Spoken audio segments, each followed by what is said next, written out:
సొంత గడ్డపై జరిగిన టీ20 ప్రపంచ కప్ను భారత జట్టు సొంతం చేసుకున్న విషయం తెలిసిందే. అహ్మదాబాద్ వేదికగా జరిగిన ఫైనల్లో న్యూజిలాండ్ ఓడించి వరుసగా రెండోసారి వరల్డ్ కప్ విజేతగా నిలిచింది. టీమిండియా సాధించిన ఈ విజయంలో wicket keeper batter Sanju Samson కీలక పాత్ర పోషించాడు. వెస్టిండీస్తో జరిగిన డూ ఆర్ డే మ్యాచ్తో పాటు సెమీస్, ఫైనల్లోనూ అద్భుతమైన మ్యాచ్ విన్నింగ్ ఇన్నింగ్స్ లాడాడు.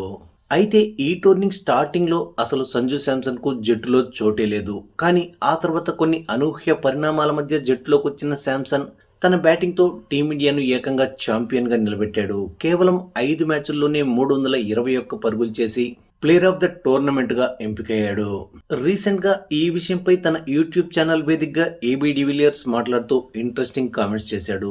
డివిలియర్స్ ఏం చెప్పాడంటే, ఈ మెగా ఈవెంట్లో బుమ్రా కూడా సంచలన ప్రదర్శన కనబరిచాడు. ముఖ్యంగా ఇంగ్లాండ్తో జరిగిన సెమీఫైనల్లో బుమ్రా తన అద్భుతమైన బౌలింగ్తో మ్యాచ్ స్వరూపాన్ని మార్చేశాడు. అలాగే కివీస్తో జరిగిన ఫైనల్లోనూ బంతితో బుమ్రా మ్యాజిక్ చేశాడు. 4 వికెట్లు పడగొట్టి భారత విజయంలో తన వంతు పాత్ర పోషించాడు. మొత్తంగా ఈ టోర్నమెంట్లో 8 ఇన్నింగ్స్ల్లో 14 వికెట్లు పడగొట్టి టాప్ వికెట్ టేకర్గా నిలిచాడు. కాబట్టి బుమ్రాను ప్లేయర్ ఆఫ్ ద టోర్నీగా ఎంపిక చేసుంటే బాగుండేదని డివిలియర్స్ అభిప్రాయపడ్డాడు. అయితే సంజు శాంసన్, బుమ్రాలు ఎవరు ప్లేయర్ ఆఫ్ ద టోర్నీ అన్నది నిర్ణయించడం చాలా కష్టం. కానీ నా వరకైతే బుమ్రాకే ఆ అవార్డు ఇవ్వాల్సింది. ఎందుకంటే అతడు వేసిన కొన్ని కీలకమైన స్పెల్స్ భారత్ను ఛాంపియన్గా నిలిపాయి.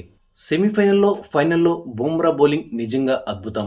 అతడొక్కడే వేరే గ్రహంలో ఉన్నట్లు బౌలింగ్ చేశాడు. అతడు భారత క్రికెట్కు దొరికిన విలువైన ఆస్తి అంటూ డివిలియర్స్ తన యూట్యూబ్ ఛానల్లో పేర్కొన్నాడు.